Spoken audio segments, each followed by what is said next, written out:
Oh, the Knowledge Whale song, slap slappy flippers, slap slappy flippers. Okay, that's not controversial, that's just terrible. Music is a lot of people's favorite pastime, and the songs that we listen to can shape our lives, especially when it comes to the songwriter talking about something that we've been through. But songs come with all different kinds of messages, and some of them are really controversial and the artist causes a huge stir.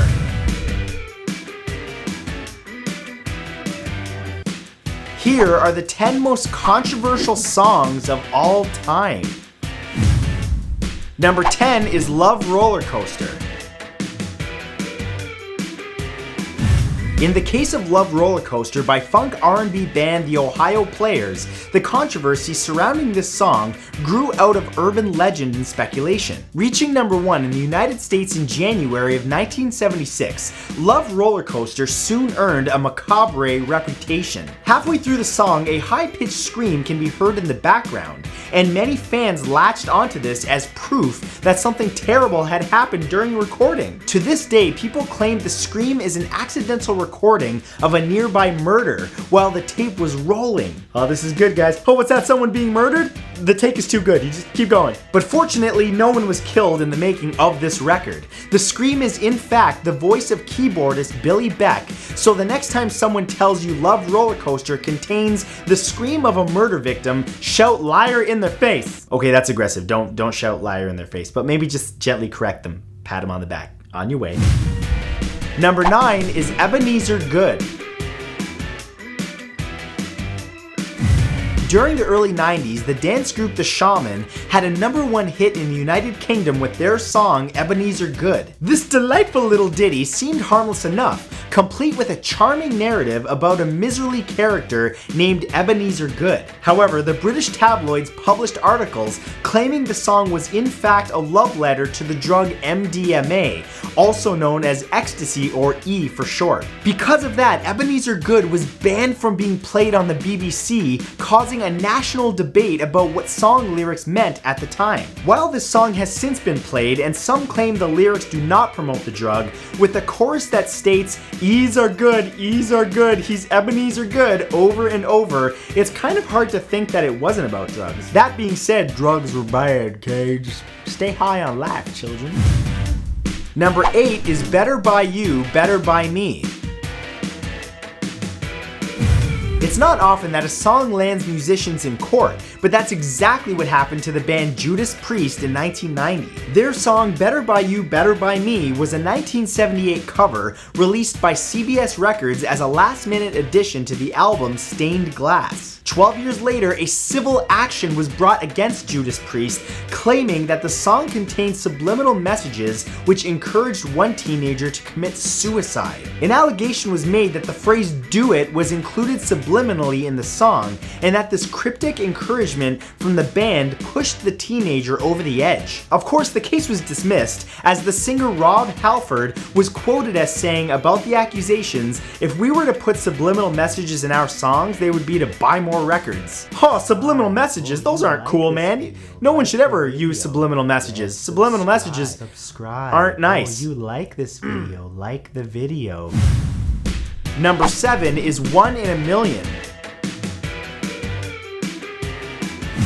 Guns N' Roses courted controversy back in 1988. Their song One in a Million appeared on their second album, Lies. In it, Axl Rose used racist and homophobic slurs, as well as railing against the police and many other groups. After the release of One in a Million, Rose and his bandmates were labeled racist bigots, and this was a controversy which only faded away after they released several statements throughout the years. Years later, Rose distanced himself from the song, and looking back, he characterized his younger self as someone who was angry at everyone, misguided, and that while he's used offensive terms, he did not intend them to be applied to entire groups. Some claim that this is supported by the fact that Slash, the band's famous lead guitar player, is mixed race. And he played on the record. It's difficult to listen to, but it's still on there.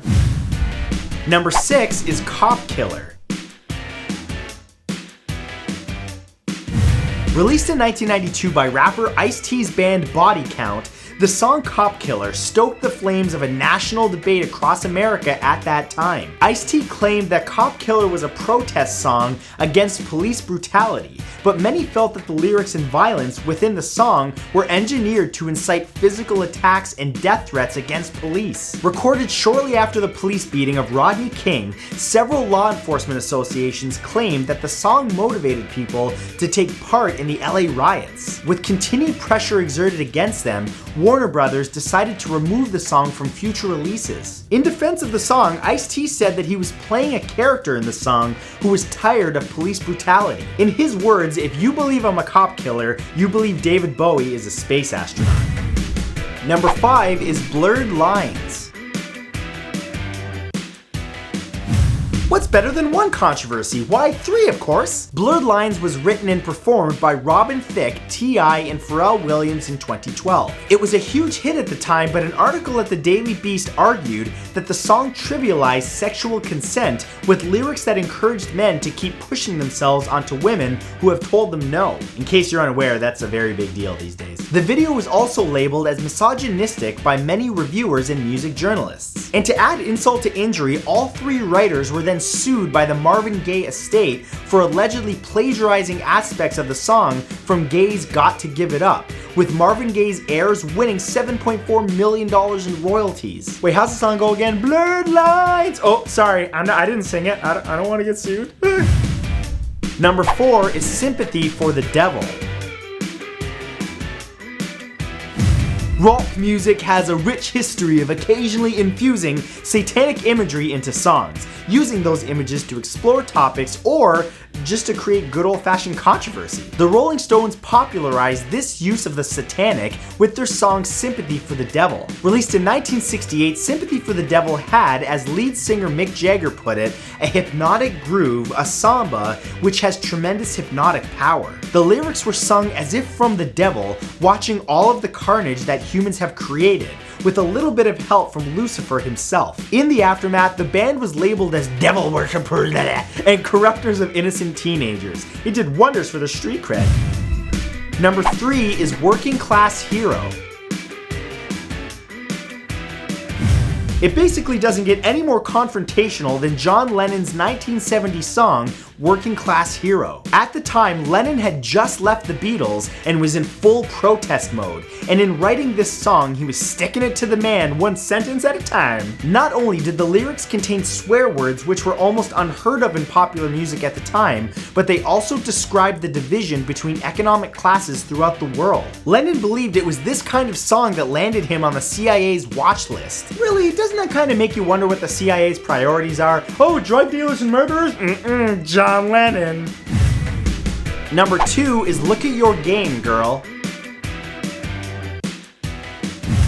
Yep, Guns N' Roses once again. Not content with one controversial song, they recorded another on their 5th album, Spaghetti Incident. The song itself is an acoustic love song, which seems pretty innocuous. Just a guy talking about his feelings towards a girl, right? Well, when you check the back of the original pressings of the album, you'll find that the song isn't listed. The reason for that is that it wasn't written by anyone in Guns N' Roses, but by Charles Manson. In case you don't know who that is, that's the guy who ordered his cult followers to kill and mutilate people. Families of the victims were so outraged by this that Guns N' Roses donated all of their royalties to the victims of the violent crimes, including the families of one of the Manson's cult's victims.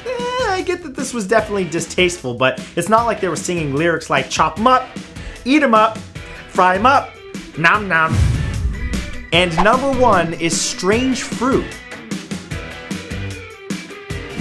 Not all controversies are bad. Some are born out of a need for change. A need to recognize that bad things happen in the world and we have the power to change them. Originally written as a poem by Abel Meeropol in 1937 and made famous in the song by Billie Holiday, Strange Fruit, is a powerful rejection of the racist killings which were still commonplace in the 1930s. Abel saw a photo of one such killing that stayed with him for many years, resulting in him writing the song. Several producers and a major record label refused to record the song for fear of a public backlash, but when Billie Holiday finally recorded it with some other producers, it became her biggest hit of all time.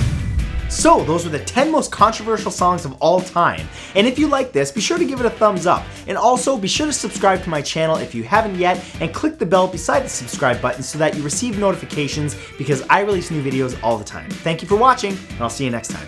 Bye!